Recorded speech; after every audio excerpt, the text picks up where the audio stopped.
बेटा जुबैर, ये लो। जुबैर, ये कितनी उंगलियां हैं? भाई इसको क्या मालूम, इसके अब्बू से पूछेंगे, इससे तो कम दिखाई देता है। यार मैंने कितनी बार कहा कि मेरे वाले साहब का मजाक ना उड़ाया करो। अब तुम्हारे बाबा की आंख ऐसी है तो हमारे क्या कसूर।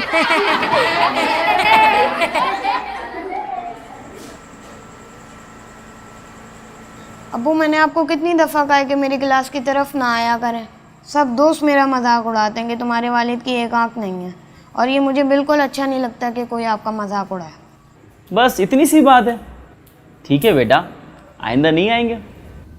वालिद ने बेटे की मजबूरी को देखते हुए फैसला किया कि आइंदा वो उसके दोस्तों के सामने उसके रूबरू जाने से गुरेज करेंगे। लेकिन जैसे जैसे वक्त आगे बढ़ रहा था, जुबैर जिंदगी में कामयाबियां हासिल करता जा रहा था। उसका ये खौफ बढ़ता जा रहा था कि उसके वालिद की वजह से लोग मजाक ना उड़ाएं।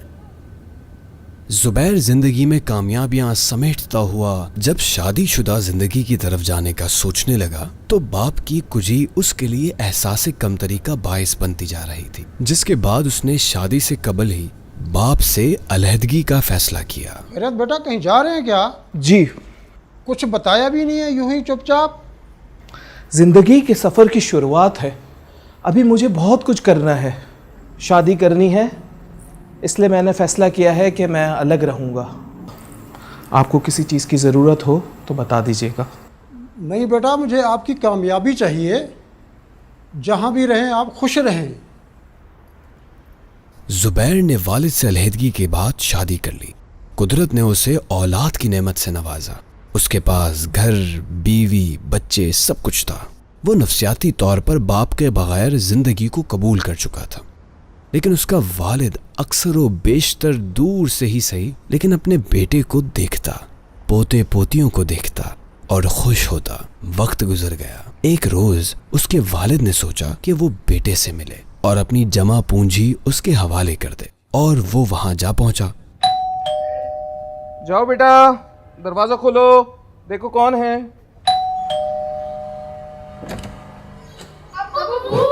क्या हुआ? माजरत बेटा। क्यों डर रहे हो?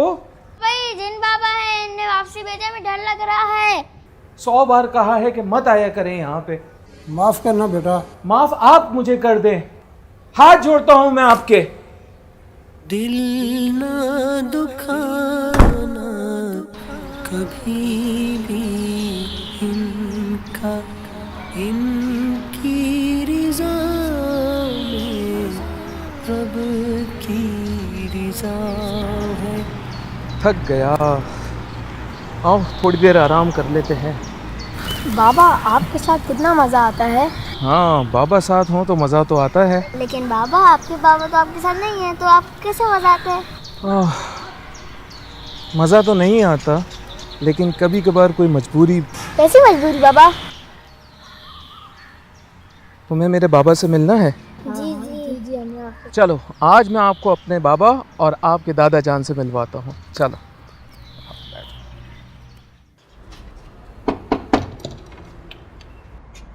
बाबा, मेरा मतलब है शरीफ साहब हैं घर पे? तुम जुबैर हो ना? शरीफ साहब का इंतकाल हुए तो 6 माह हो गए। क्या कह रहे हैं? जो है वही कह रहा हूँ।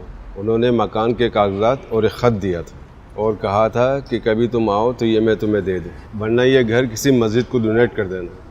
आइए मैं आपको फ़ाइल दे दूँ। तेरी उंगली थाम के चलता था,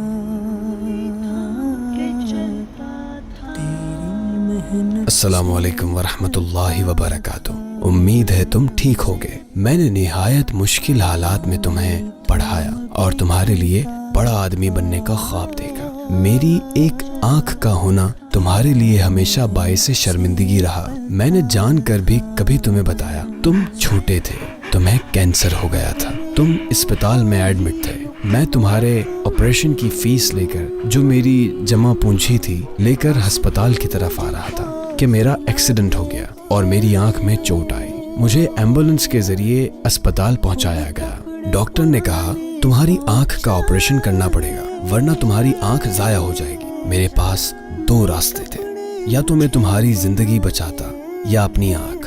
मैंने तुम्हारी जिंदगी को बचाने का फैसला किया। मैं खुश हूँ कि तुम आज कामयाब इंसान हो और तुमने अपनी जिंदगी को रायगा नहीं होने दिया, बल्कि पढ़ लिख कर खुद को और अपने बीवी बच्चों को अच्छी तरह संभाल लिया। रशीद भाई को मकान के कागजात दे रहा हूँ, चाहो तो रख लेना, चाहो तो इसे बेचकर इसका पैसा अल्लाह के घर की तामीर के लिए वक्फ कर देना। फकत तुम्हारा वालिद। चाचा, ये फाइल आप अपने पास रखें और इसे बेच के इसकी रकम किसी मस्जिद में डोनेट कर दीजिएगा और मुझे मेरे बाबा की कब्र बताएं।